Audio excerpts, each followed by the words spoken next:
Hello বন্ধুরা, আসসালামু আলাইকুম। আশা করি সবাই ভালো আছো। অনেক দিন পর আমি তোমাদের মাঝে আবারও ভিডিও নিয়ে আসলাম। তো আমি সবসময় সেলাইয়ের ভিডিওটাই দেই। তো অনেক দিন পর মনে হলো যে আমি একটু রান্নার ভিডিও তোমাদের সাথে শেয়ার করব।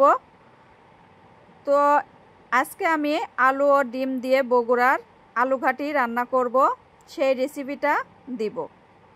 তো প্রথমে আমি আলু এবং ডিম সিদ্ধ করে নিয়েছি এবং আলুগুলো ছোট ছোট দেশি আলু, সঙ্গে ডিমও সিদ্ধ করে নিয়েছি।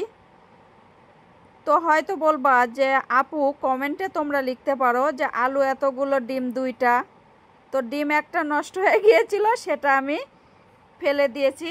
তো এখানে আমি চুলাতে প্যান বসে দিয়েছি। তারপর ডিম দুইটা হালকা একটু হলুদ দিয়ে ভেজে নিব কড়া করে। তারপর ডিম ভাজার পরে ওখানে আমি পেঁয়াজ দিয়ে পেঁয়াজগুলো লাল লাল করে ভেজে নিব। একটু জিরার গুঁড়া দিয়ে গোটা জিরা দিয়ে দিব।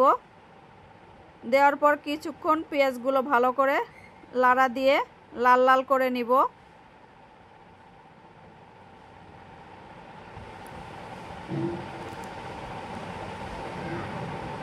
তো এরপর আমি অল্প একটু জল দিব। জল দেওয়ার পরে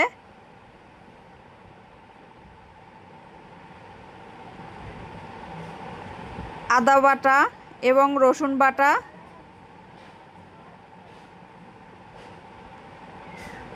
লবণ দিব পরিমাণ মতো, মরিচের গুঁড়া পরিমাণ মতো। যারা একটু ঝাল বেশি খাবা তারা ঝালটা বেশি করেই দিবা, আর যারা মিডিয়াম খাবা তারা একটু মিডিয়াম দিবা। এরপর আমি দারচিনি দিলাম 2 টুকরা।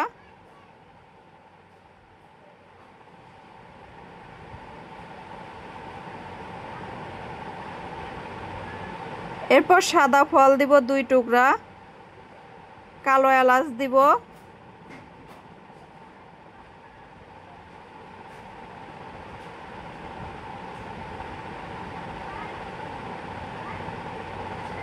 ভালো করে কষিয়ে নিব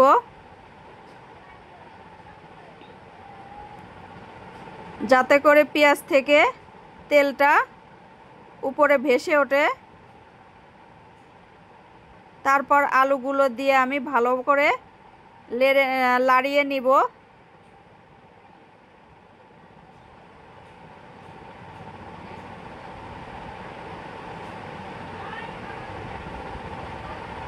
লাড়া দেওয়ার পর ঢাকনা দিয়ে ঢেকে দিব।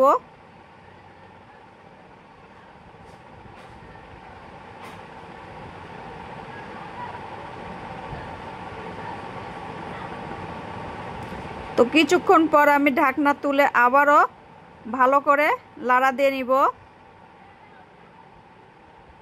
তো আলু ঘাটিটা রান্না করার সময় যত ভালো করে কষিয়ে নিতে পারো আলু ঘাটিটা ততই মজা লাগবে খেতে। একবার হলেও রান্নাটা করে নিবা। আর আমার চ্যানেলে নতুন যারা তারা সাবস্ক্রাইব করে পাশে থাকা বেল বাটনটি অন করবা। আর যারা করেছো তাদেরকে অসংখ্য ধন্যবাদ।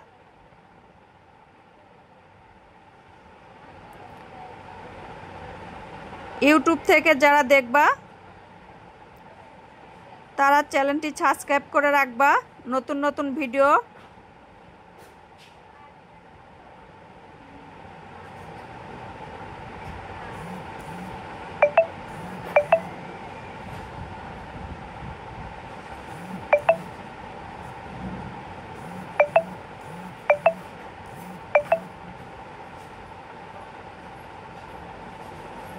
তো এরপর আমি ডিম দিলাম এবং ভালো করে আলুটা কষিয়ে নিয়ে পানিও দিয়ে দিলাম।